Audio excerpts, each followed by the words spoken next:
যখন কোন বান্দা সূরা ফাতিহার একটা করে আয়াত বলে আলহামদুলিল্লাহি রাব্বিল আলামিন, সঙ্গে সঙ্গে আল্লাহ জবাব দিয়ে বলেন হামিদানি আবদি, বান্দা তুই আমার প্রশংসা করলি। আর রহমানির রহিম যখন বলে আল্লাহ বলেন আসনা আলাইয়া আবদি। মালিক ইয়াউমিদ্দিন যখন বলে আল্লাহ বলেন মাজ্জাদানি আবদি। এরপরে যখন বলে ইয়াকা না'বুদু ওয়া ইয়াকা নাস্তাঈন পর্যন্ত যখন বলে আল্লাহ বলেন বান্দারে তুই আমার কাছে কি চাস, প্রাণ খুলে চা রে বান্দা।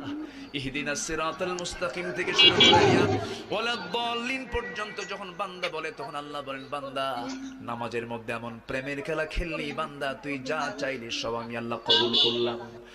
ওই বান্দা যখন রুকুতে যায় আল্লাহ তখন অস্থির হন। ওই বান্দা যখন সিজদায় যাওয়ার জন্য প্রস্তুতি নেয় সমস্ত ফেরেশতাকে ডাক দিয়ে বলেন ও ফেরেশতারা, এই বান্দাগুলো আমাকে দেখলো না, রাসূলকে দেখলো না, কোরআনকে দেখে হাদিসকে বিশ্বাস করে আমাকে খুশি করার জন্য তার সবচেয়ে সম্মানজনক